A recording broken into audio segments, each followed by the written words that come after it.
Welcome back to another Local Legends podcast. I am not your normal interviewer. Maya is out. Harry asked me to come in, so I am here to interview a gentleman by the name of John Peterson with DFI Insurance. Here's the main take. What does it take to stay in business for over 40 years in a constantly changing industry? Today we're joined by John Peterson, a partner with DFI. I'm gonna kill this name. DiGirolamo Family Insurance, a seasoned insurance professional with over 4 decades of experience helping individuals, families, and businesses protect what matters most. John has been certified insurance counselor since 1987, served on multiple insurance company advisory councils, and earned numerous production awards throughout his career. His expertise has even been recognized nationally, being featured in an insurance industry magazine for his marketing strategies and success. But beyond the accolades, John's true impact is measured in the thousands, that's a big number. It's a big number. Thousands of clients. If I did the math in 40 years, that's a big number of clients he's helped and the countless community organizations and nonprofits he's supported along the way. His career is built not just on policies, but on relationships, trust, and long-term service. John, welcome. Thank you very much. I'm excited to be in this interview. I've never hosted, so I'm going to be asking you a series of questions. Okay. But before I ask some questions, tell me who John is. You married, kids? Tell me that first. Yes, thanks for asking, and thank you for having me. I appreciate the chamber, Harry, Cheryl, all the board members, Roy, the ambassadors, the staff. I'm very honored to be here with the chamber today. So John Peterson, and I am married for 42 years to my beautiful wife, Debbie. We have 4 kids, Jason, Jen, John Jr., and Mary. And then we have 6 grandkids now. So really blessed. I'm a very blessed guy. Now, I just want to say something now. You had 3 J's and an M. What happened? You ran out of J names? Yeah, sorry, Janet Mary. wasn't available. Right. I mean, you had a name. You had 3 J's and another M. Right, exactly. She just seemed like a Mary. Okay, awesome. 6 grandkids. That's special. That's special. Yeah. Okay. So one of the questions that I have for you is, after 42 years in business, it's incredible, right? What originally inspired you to get in the insurance industry? Yeah, very good question. And a lot of people ask that, and most insurance people don't plan to get into insurance. You know, they kind of fall into it, and I'm the same. We were married, had the kids, and just trying to raise a family.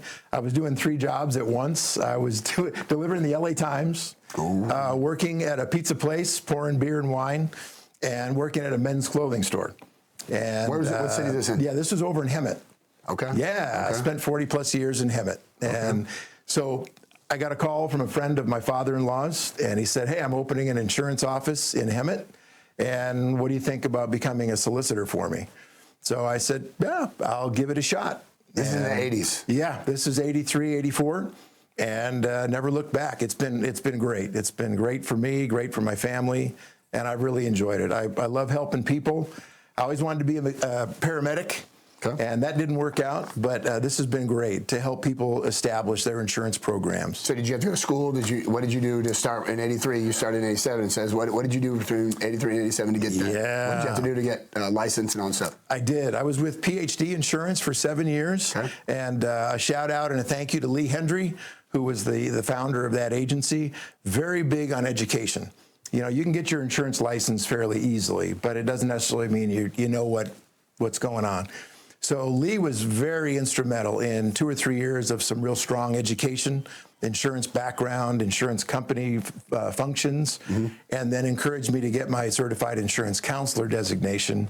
And that was a 3 or 4 year process, and finally finished that up in 87. Okay, and that's when the journey began. Yep. You had to make some money to feed four kids. That's a lot of kids. I can tell you, that's a lot of kids in the 80s. I'm blessed. I know. That's still a lot of mouths to add too, and they eat me out of house home. Okay. Yeah, right. What's the biggest mistake homeowners make, or business owners, with their insurance? Biggest mistake. Okay. You know, I think people, for the most part, jump on whatever they can get. A lot of insurances are required. You know, if you buy a house, the mortgage company requires insurance. And a lot of people buy the house and the mortgage company has an agent or a company and they just get what was there. Auto insurance, you can jump online and buy it now. They know they have to have at least what the state requires, and so they'll jump online and get it. Businesses might have a landlord, that requires liability, so they just kind of get the minimum and take care of their landlord requirement. We're all required to have health insurance, so you jump on and get, without really taking the time to sit down with a licensed professional agent with some experience and learn the policies, to go over the risks that you actually have. And I'm speaking, more toward the businesses now that I work with and the nonprofits. But, spend some time with an agent that's going to ask the questions and learn the risks and learn the policy so that you actually can establish the proper insurance program. Because if you don't, if you just jump on whatever somebody is offering to get you what's required, that's where problems happen with claims. So, and the claims coming from the client would make for whatever happens to the insurance they have? Yeah, maybe they're not covered, or they thought they would have been covered because they bought it from their mortgage company or for the landlord's benefit and never really sat down and evaluated what their needs were. Okay, so basically what I get out of this, know what your needs are with sitting down with somebody versus just sit down with somebody with that experience to ask the right questions. Now, when people call your office, does somebody answer the phone, or is it welcome to DFI? Right. What happens at your company? At our office, right now, we do have a receptionist. So somebody answers the phone. But sometimes, unless she's on the phone, and then it's going to go to a menu, and then we all have an extension, and there's two different departments, personal lines and commercial business insurance. So you can get to those departments with just one push of a button. I'm going to pause for a minute. Yeah. I'm going to say the more people that go back to what I call old school marketing and customer service will be the ones to get the relationship built. Yes. A relationship can't be built with a computer. All about relationships. You just said it a minute ago that in internet and going online and getting the easiest thing, right, it's easier for businesses to take that part away. And I'm glad somebody's answering and you have a receptionist. Yep. For those of you who don't know, a receptionist is somebody that answers the phone when you call a company. That's right. Now it's not, chat with somebody online. It's somebody that's pretty cool. Yeah, I love that. That's awesome. Okay, after helping thousands of clients, what patterns have you noticed about people who are truly protected versus those who aren't? Yep. Same as what we were talking about. I think if you find a person to talk to and actually get with them and ask the right questions, find an agent that's going to listen and go over your actual exposures and look at it from a risk management standpoint. Maybe you don't need a particular coverage that's going to pay first dollar. Maybe you can have a higher deductible. Maybe you can risk manage some of your exposures away. So I think the pattern would be those that go through that process and regularly evaluate their policies. Don't buy it and then let the business go for 5 years. Spend the time annually, regularly with an agent and update things, because businesses change. You may fire people, you may add a different operation, and rarely does the insurance agent get a call. The CPA might get a call, the attorney might get a call, the HR department may get a call. They all charge, by the hour to talk to. Give your insurance agent a call. You charge by the hour? I know, we do not. You don't? No, insurance doesn't charge by the hour. So, give us a call and make sure we evaluate the exposures before you make those changes, or at least when you make those changes. Don't avoid calling the agent. So there again, it's relationship. Is that in the middle of a year of a policy if you make a change, or is it when the policy is going to renew? Is that when you want to make the call before? When you make the change. Okay. When you make the change. Hopefully you're going to get with your agent once a year and do a good thorough evaluation. But when those changes come up, give us a call. Don't wait for us as the agent. Whose responsibility is that, though, of your relationship? If you're the counselor, right? Is it your job to reach out to me, or is it my job to reach out to you? Where do you see that in the last 40 years of where you're at? Yeah, it really is the person or the business owner's responsibility, because we don't know. You may have sold off a portion. You may have changed from a corporation to an LLC. Somebody may have sold out. And those changes we're not going to know about. We may find out at the annual process of renewal. But you need to let us know that right away so that we can make sure we've got you covered properly. Okay. You've been recognized by major insurance companies. What do you think sets you apart from others in your field? Ooh, I like this one. Man. Boom. Let's see what this is. Boom. You better shock me, because I'm going to call you out if it don't make any sense. Right. Okay. Right. So what makes you different? What makes you different than anybody else? Yep. I'll start with the education side. Okay. From the very beginning, always worked for an agency that emphasized learn the industry that you're in. And so with being a CIC, there's an annual graduate update that I have to do every single year. So, we look at the changes in the insurance department, look at for changes in the insurance industry, look at changes in the legal climate. Those things change. So we keep on top of that, and it isn't just the original education, but those annual updates are important to stay on top so that we can advise the client properly. So education would be the main thing of what you do? Be the first one, yeah. Second would be listening. Find an agent that's going to come in, and you and I were talking earlier about sales versus consultation. I had a client recently, he almost kicked somebody out the door because they came in before they ever talked to him and said, here's what you need, and went through the sales process. Well, he said they didn't know what I needed. They never asked any questions. So find an agent that's going to actually get together and spend the time and ask the right questions and then listen to what your exposures are, what your needs are, and then together develop a program. So I think listening, is very, very important. Okay, all right. Yeah. What made you decide to become a member of this chamber? Yeah, the Eastvale Chamber is amazing. Yeah, we've been a member since not the very beginning, but within the first year, we joined. And as an insurance agency that covers kind of all of Inland Empire, we're members of more than one chamber. But Eastvale does it right. The people, I think, like most businesses, you join a chamber initially to grow your business, hopefully, business development. But why do we stay? And that's probably the better part of the answer is why are we still a member of Eastvale Chamber 10 plus years later? And that's the relationships and the people and the value that we get from the chamber. The mixers, whether it's the after-hour mixers or the breakfast and some lunch and learns, you guys do things that are good for the community, and we can be involved in that, whether it's the prayer breakfast once a year, Veterans Day, 9/11. There's a value in being part of the Eastvale Chamber because of what's given back to the clients. And as a member, we know we're supporting the business community, and that's important as well. Okay. And with that said, since you are a member and becoming a member, how has that impacted your business or your connections with him? Yeah, we've seen a lot of benefit from the Eastvale Chamber. You're trying to get my business. You're trying to get my business. We were talking about it earlier. We're going to work something out. We do work out. I get online. I got educated and counseled today that you could talk to John, somebody like John who could come in and educate you because. Honestly, I went online because nobody called me, easy, so it was just simple. So it's the easy way to go. We're going to talk about what we need to do and get it right. Yeah, that sounds great. I know you've got a great nonprofit, and you do a lot in the community. Yeah. So you're with your business. Have you made business connections? We have definitely. Okay, so you have within the chamber in Eastvale. We've grown our business because of Eastvale Chamber. Okay. Yep. Okay. No so it's put you on a platform that says you're part of something great because the chamber's the best. I'm not hating on any other chamber. You guys probably do amazing work, but you can come to Eastvale Chamber meeting. And get involved. Yeah. That's the key. I think you get what you put into it. I like that. We're fortunate to have Christy from our office being involved as an ambassador.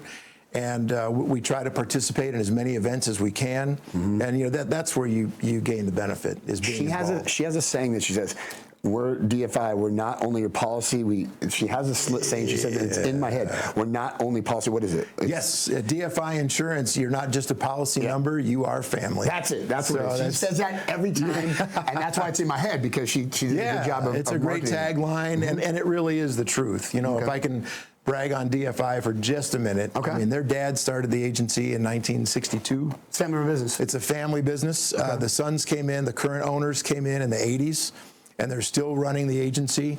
And the good, exciting thing is the third generation has already come in. Nieces, nephews, sons, daughters are now in. How many sons are from the father? How many sons? Yeah, they have 4 of them. Four brothers. Like to get in this club, you got to have 4 kids. Right. 3 of them are still involved. Okay. One's doing a separate operation. Okay. But they're all about family. Okay. And that is truly the case. Okay. And they brought me in 13 years ago. I was able to bring my clients in. That's great. And so we do treat them like family. And how did you meet this family thing? Were you in the business? Were you at a mixer? Right. Maybe a chamber meeting and you met somebody? I don't know, maybe. Right.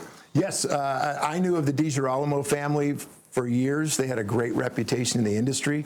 I would run into John DiGirolamo at different insurance company meetings, Liberty Mutual, State Fund, and it just worked out. About 13 years ago, he and I talked about it, and it was a perfect fit. Divine appointment, we call it, where we were able to move things together. It just was a perfect fit. Awesome. That's great. So, what habits or routines have contributed to most of your success? That's a good question. Routines. Habits. Yep. Yeah. I think first and foremost, we know Jesus in the Bible said, treat others the way you want to be treated, the golden rule. Okay. And so forever that has been a philosophy of mine, that you do what's right for the client. Okay. And the rest of it is going to take care of itself. Okay. And honestly, that has been, the best routine. I think staying involved, goal setting is important. Continued growth as a person and in whatever industry And continued growth. in. Explain that. Elaborate on that for a second. What's continued growth in the industry? You educate yourself, but what else are you doing differently? Educate yourself, learning, staying on top of whatever the best is. That's personal development too. Your own goals. I follow the 3 Fs: faith, family, friends. Kind of in that order. Well, I'm gonna throw another F in there. All right. You're gonna say the 4 Fs. All right. What's the 4th one? You got 6 grandkids, right? I do. Okay, so it's faith, family, friends. Friends. You need to add fitness in there, brother. Fitness is in there. Okay. You take care of that. Because that's your nonprofit. No. You need to take care of that he's too. talking about. No, I'm telling you. Listen, I tell people all the time. Absolutely. Like, I can only imagine how stressful it is. It is. You went from 3 jobs to 1, but that had to be stressful. Yeah. As you're entering in this, what we call the golden years of me and you, ourselves, getting into our 50s, I say that if you're not taking care of your fitness, you're not gonna be able to take care of your family, friends. Yeah. And so I say this I like that. Yeah, I think it's one F important. You add to that. It's not hard, and it'll build on that. You know what I mean? If you add the F in, it'll help you mentally, spiritually, emotionally, everything. So I'm adding another F into your family. And you I like that. The 4 Fs. Okay. It's nothing that's contradictory to what you're saying already. No, it isn't. And it's very important. And I think any of us that work in an office setting. Man, I'm sitting way too much. I'm gonna challenge you with something. So I did this a couple years ago with my team. We have Monday morning meetings, and we would sit in the conference room, and I'd do this. And every week, everybody comes sit down, and finally one day I'm like, hey, we're not doing this anymore. Our Monday morning meetings, we're walking. Oh, I love that. So we just did a walk. Yeah. We didn't have notes or let's go out and get outside. What it helped was it gets people out of the normal routine. Challenge you a little bit. So just something to throw in there, pitch it. Yeah, I try to do in the morning and the afternoon. I do a 10-minute lapse around the office building. Don't stop doing that. Thank you for that. Don't stop doing that. That's great encouragement. All right, final thing. One thing that we would be surprised to know about John from DFI. One thing that we'd be surprised about. One thing, yeah. Well, there's a cool one that goes with fitness. Okay. I've kind of made it a goal to hike all the highest peaks. Okay. In each county in California. Okay. So there's a lot of counties in California. You did Baldy? But I've done Baldy. I've done the 6. Devil's Backbone? Yeah. You did Devil's Backbone? I've done Imperial, San Diego, Orange County, Riverside County, San Bernardino County. I like it. LA County. Okay. So I've got 6. There's a long way to go, but they're a little further north. But that goes along with the fitness. Hey, listen, I like that. Now, do you do it by yourself? You do it with family? Do it with friends. Yeah, I've got a friend in particular that he and I have both done the 6. So I think it's good, especially with some of those tougher trails. You don't go by yourself. Don't go to Mount Baldy. Devil's Backbone is nasty. We only went to the part where it came to a point. Yes. I stopped when I got like a little nervous. We've got a picture of me walking. My buddy and I took the picture where they've lost some people. Yeah, that's sketch. That's super sketch. So I never would have thought about you. See, doing that. Yeah. The other one was dog or no dog. No dog. Just you go. It'd be cool to go with a dog, but no. And what's the other one? You said you had another one. Okay, a fun one, right? I love it. In high school, I worked at a Six Flags theme park. And I was out in Valencia? This was back in Illinois. I was born in the Chicago area, grew up back there. All right. And a couple of years in high school, I was Amazing Alfredo. So the guy in the carnival area that guessed your age, weight, and month of birth, I was that guy. Really? Really? Yeah. It actually was a lot of fun. Okay. I had a lot of fun with it. Being from Chicago, I'm going to take you back to roots. There we go. This is a question. We're going to finish with this one. Okay.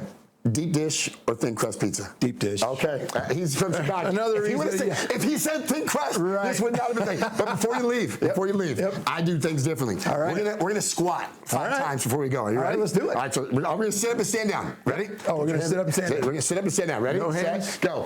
1, 2, 3. You're going fast. You're really going fast. 4, 5. John. Thank you very much. Really enjoyed it. John, the DFI. If you don't know them, get to know them. They're members of the Eastvale Chamber, and we're excited to get to know you a little bit. Have a great day. Thank you very much. Thanks, guys. Thank you. All right.